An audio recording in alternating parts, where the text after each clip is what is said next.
Hey, what is up everyone? Welcome back to yet another high-grade Gundam review, and as you can tell from the color of that box right there, this is another premium Bandai kit. This right here is Rick Diaz, and this is no ordinary Rick Diaz. This is Catra Bonija. Catra Bonija. Also known as Sunglasses Char. This is his Rick Diaz. Once again, as usual, this is a premium Bandai kit that came out a couple of months ago, so that means it may be a little bit hard to get your hands on. So if you're looking for some rare or a hard to get Gunpla, look no further than Bai. That's where I got mine, and there's a link down there in the description. Now here we go. So anyway, this right here is the premium Bandai version of Char's, or should I say Catra Bonija's Rick Diaz, just out of the box and plainly snapped together, no extra effort. So before I mention anything else at all, I have to say, when it comes to Gunpla, you're pretty much guaranteed awesome kits all of the time when it comes to new releases. However, there is one thing Bandai does, which is an absolute plastic model sin, and that is when they reach into their back catalog, reach real deep down into that back catalog, grab a kit, remold it, and sell it as new. Sure, there has been some changes to this kit right here, but for the most part, this is identical aesthetically to the high-grade version of this that came out in 2002, which is based on the Rick Diaz that came out in 2000. This right here is a 2-decade-old kit with some minor tweaks, so this is not a full revive, this is just a little bit of a retooling. Remember that review I did of the high-grade Gamma Gundam from Gundam Build Fighters? Or was it Build Divers? Well, this just has the new limbs that were added to that. That kit was a load of garbage. Honestly, I can objectively say it was a load of garbage. And honestly, sadly, this kit is too. I have to say this is such an awful fact because when it comes to Zeta Gundam, it has some of the most iconic mobile suits ever. What they did with the Gundam franchise back in Zeta Gundam changed so much, and those awesome 80s designs deserve a lot of love, not this half-assed effort. Hey, at least we'll be getting that absolutely sweet looking high-grade Baldock sometime this month. Now that should be awesome. This kit right here is made up of 6 different runners as well as 1 runner of polycaps, and oddly enough, only 2 of these 6 runners are reused from 2000. The rest are new from last year, which blows my mind because, well, look at this thing. And don't get me started on the polycaps, which are from 1995. These are 25 years old. That's ridiculous. Anyway, jumping on in for a deeper dive at the looks of this thing, it is molded in a fairly nice shade of red. There isn't much detail in this mold at all. There's next to no panel lining, any vents or anything like that. These are just molded in the exterior armor color, which looks incredibly cheap.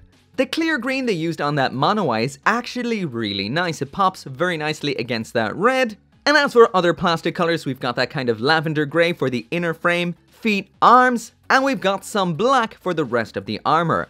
All of this plastic is incredibly glossy, which gives it a bit of a cheap look. Sure, the lavender gray is a little bit duller, which gives it a little bit of a varied texture, but on the whole, this is a very underwhelming looking kit. All of the detail, like I mentioned, is molded in the exterior armor color, besides the thrusters around back, and for the most part, you won't be looking at the back, you'll be looking at the front, so they're almost a little bit wasted. From an aesthetic perspective, this right here is a project kit only, unless you really absolutely need a high-grade Catra Bonija's version of the Rick Diaz, but still, this is a sad state of affairs. Just look at those hands. Those are the only hands this thing gets. Very, very disappointing.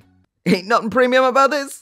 So now moving on to the accessories, and here is the Rick Diaz with absolutely everything that it comes with, and once again, it isn't really all that impressive, is it? So I'm not necessarily talking quantity here, I'm just talking quality as well. All of these weapons are just, well, the one shade of color, they're hollow, they're light, and they don't look very nice. So all of what you're seeing right here is off the 2000 runner, so that means this is all the stuff that came with the original high-grade Rick Diaz way back when. Nothing new, nothing added. So like I mentioned already, no alternate hands, just these ones with this very weird finger. It's just a single moving finger. I know it's meant to be a trigger finger, but hey, That's just a plain old ass-scratching finger. Cause honestly, that must have been what the Rick Diaz was doing when all the other kits were applying for revives. Just scratching away at its ass, and this is what we get. As for the beam saber that we get in here, its only redeeming factor is the fact that the color is just so damn nice. That's the exact same clear we see on the mono eye up there, and that does look fantastic. It is a hard plastic, not flexible like what we usually see, and that to me is a plus 2. It's less likely to get bent. Besides that though, it is as basic as it could be. To store, you just pop out the beam. Be careful, these non-flexible beams can be quite delicate. And then you can store it away in the most awkward spot ever. Right in that little slot. Honestly, there is no way the Rick Diaz can reach that past those binders. Not a hope in hell. Next up then in here we have the beam pistols. These are essentially just small beam rifles. They're definitely unique looking without a doubt, and these are just made out of the one color of plastic with a little bit of detail. Will definitely need some painting in order to look unique. There are 2 of these in here. They just pop into the hands like so. In the worst possible way ever. These also are both somewhat different from each other, so certain ones have to go into certain hands, which don't really matter because they don't fit. Look at that. That is so bad. So at first I was like, there has to be something wrong here. This makes no sense. It clashes with the arm entirely. Honestly, at first I thought I had them in the wrong hands. I don't.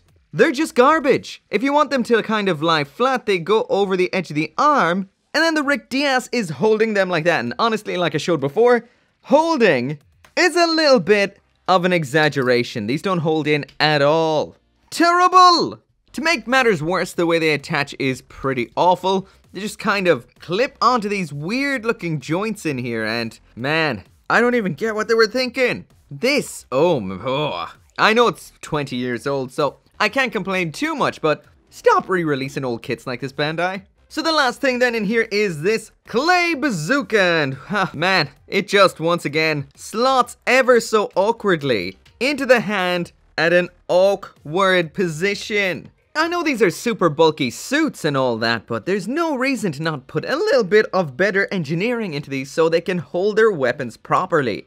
This doesn't look cool, it doesn't look dynamic, it just looks so awkward. Also, the weapon is just 2 pieces of grey plastic sandwiched together, nothing more. And just adding to the layers of awkwardness, to attach this, it attaches onto this little pipe segment here. So weird. It's not even a dedicated attachment point, it's just a bit of a pipe. Man, not the greatest engineering, this thing right here. Anyway, onto the articulation.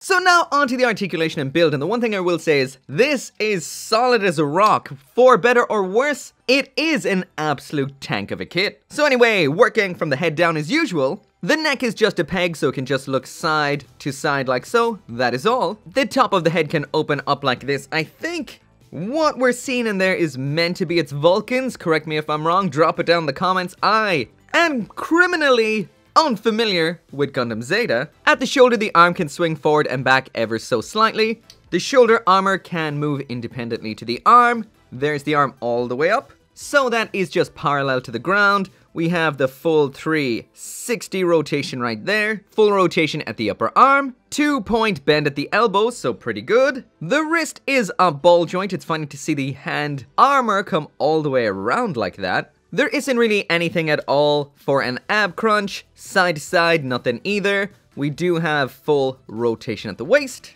The front skirting armor is ball joints as usual, so it does what that does. This segment here can only move up and down ever so slightly, that is all. Paralyzed, non-premium butt flap. Inside of the waist we've got somewhat, actually quite the rotating mechanism. Time to test out those kicks. There it is all the way up to the front, about parallel to the ground. There it is all the way to the side, so can this pull off the splits? It feels weird, but almost, yeah.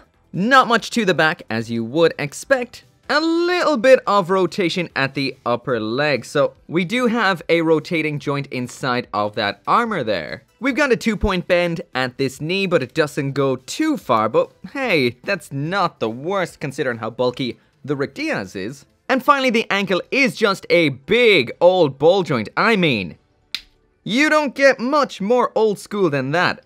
Just a big old ball joint. As for what the Ricky D's leg can do on the ground, there's it to the side, to side pivot, not great. And there it is to the front and to the back, which is also not great. So yeah, the Ricky D right here is definitely a relic and won't be pulling off many poses at all.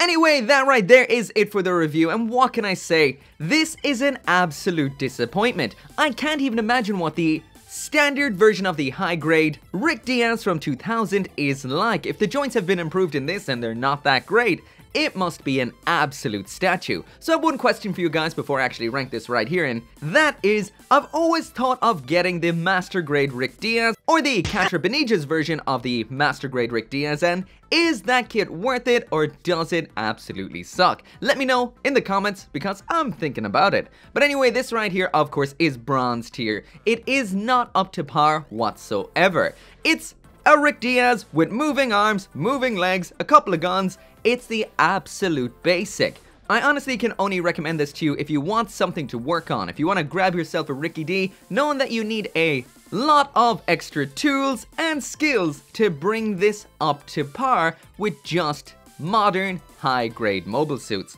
If that's what you want it for, go for it, but honestly, buying the Premium Bandai one, you're just paying for those new joints. Anyway, if you do want one of your own, there's a link down there in the description. As always, thank you so much for watching. Make sure to come back for more Gunpla reviews, and I will see you next time.